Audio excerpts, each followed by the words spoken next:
ونصلي ونسلم على رسوله الكريم اما بعد فاعوذ بالله من الشيطان الرجيم بسم الله الرحمن الرحيم يا أيها الذين آمنوا اجتنبوا كثيرا من الظن إن بعض الظن إثم صدق اللہ العظیم وصدق رسولہ النبی الکریم۔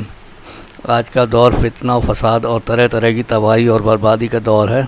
آج کے انسانوں میں کون سی برائی ہے جو نظر نہیں آتی ہے؟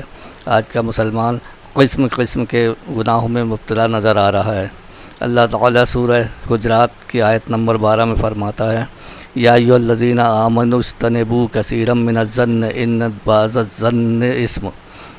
اے ایمان والو، بہت گمانوں سے بچو، بے شک کوئی گمان گناہ ہو جاتا ہے، گناہ کبیرہ ہو یا صغیرہ، بہرحال گناہ ہے۔ یہ بات بھی قابل غور ہے کہ صرف شراب و کباب، قتل، زنا، روزہ و نماز کا ترک کرنا وغیرہ ہی صرف گناہ نہیں ہے، بلکہ بعض گناہ تو ایسے بھی ہیں کہ بہت سے لوگ اس کو گناہ ہی نہیں جانتے، اگر سمجھتے بھی ہیں تو کثرت کے ساتھ لوگ اس میں مشغول نظر آتے ہیں۔ وہ گناہ بدگمانی ہے۔ بدگمانی وہ بلا ہے اور ایسی خطرناک آگ ہے جس میں گھر کا گھر، خاندان کا خاندان جل رہا ہے۔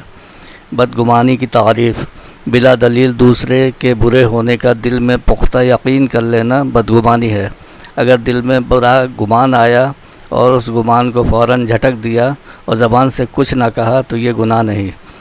اس کے برعکس اگر دل میں بدگمانی آنے کے بعد اس کو نہ جھٹلایا اور بدگمانی یقین کے درجے پر پہنچ گئی تو اب بدگمانی کرنے والا گنہگار ہو چکا ہے، چاہے وہ منہ سے کچھ بھی نہ کہے۔ حضرات، بدگمانی بہت ہی بدترین روحانی بیماری ہے جو دل و دماغ کو بیمار بنا دیتی ہے۔ پھر انسان ہر کسی کے لیے برا ہی سوچتا رہتا ہے، جس سے آپس کے تعلقات خراب ہوتے نظر آتے ہیں۔ ایسا شخص اللہ تعالیٰ کی بارگاہ میں مجرم اور گناہگار بھی ہو جاتا ہے۔ بدگمانی کیسی خراب ہوتی ہے؟ حضرت فضیل بن عیاض رضی اللہ تعالیٰ عنہ بہت ہی نیک اور پرہیزگار بندوں میں سے تھے۔ ایک دن کی بات ہے، آپ دریائے دجلہ کے کنارے ذکر و فکر میں مشغول تھے کہ آپ کی نظر ایک ایسے نوجوان پر پڑی جو دریا کے کنارے ایک عورت کو کچھ کھلا اور پلا رہا تھا۔ حضرت فضیل رضی اللہ تعالیٰ عنہ نے گمان کیا اور سمجھا کہ یہ نوجوان کسی غیر عورت کے ساتھ ساحل دریا گناہ کر رہا ہے اور شراب و کباب میں مشغول ہے۔ اتنے میں کیا دیکھتا ہے کہ دریا میں ایک کشتی آ رہی ہے۔ ساحل سے پہلے ہی کشتی پانی میں ڈوبتی ہوئی نظر آئی۔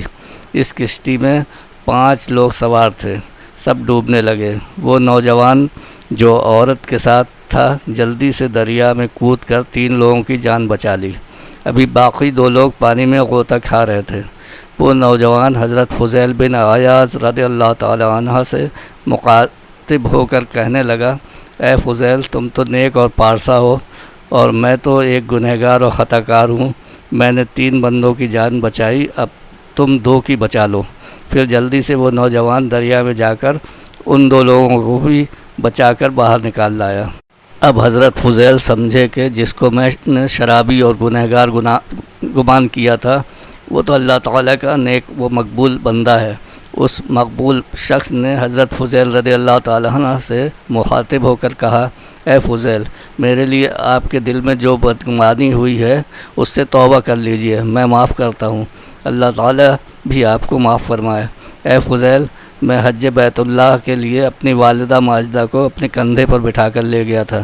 میری والدہ ماجدہ کو بھوک اور پیاس محسوس ہوئی ہے تو میں نے اپنی ماں کو اپنے گود میں بٹھا کر کھلا پلا رہا تھا۔ یہ میری ماں ہے، کوئی غیر عورت نہیں ہے۔ حضرات، بدگمانی بہت ہی بڑی بدی اور سخت ترین گناہ ہے۔ یہ شیطان کا بہت بڑا فندہ ہے جس سے شیطان 2 دلوں میں نفرت پیدا کر کے دونوں کو محبت سے دور کر دیتا ہے اور ایک دوسرے کا دشمن بنا دیتا ہے۔ صحیح بخاری اور صحیح مسلم کی حدیث ہے کہ ہمارے آقا رسول کریم صلی اللہ علیہ وسلم نے فرمایا، اپنے آپ کو بدگمانی سے بچاؤ کیونکہ بدگمانی کرنا جھوٹ ہے۔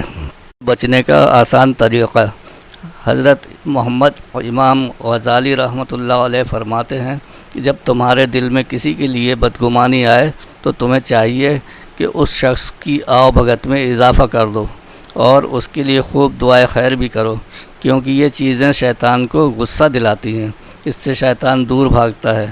اس طرح شیطان دوبارہ تمہارے دل میں بڑا اور برا گمان ڈالتے ہوئے ڈرے گا۔ اے ایمان والو، بغیر سوچے سمجھے کسی کو بھی دشمن سمجھ لینا، اس کو شک کی نظر سے دیکھنے لگ جانا اور خواہ مخواہ اس طرح کی سوچ بنا لینا کہ ہم پر جادو کر دیا گیا ہے، ہم کو کوئی جن بھوت لگ گیا ہے وغیرہ بدگمانیاں ہی ہے۔ آج کل جھوٹے بابا حضرات تو 2 قدم اور بڑھ کر ایسی وہم کی باتوں کو اور زیادہ مضبوط بنا دیتے ہیں۔ اللہ تعالی ہم کو امان میں رکھے اور بدگمانی سے محفوظ فرمائے۔ آمین ثم آمین بجاہ خاتم النبیین صلی اللہ تعالی علیہ وسلم۔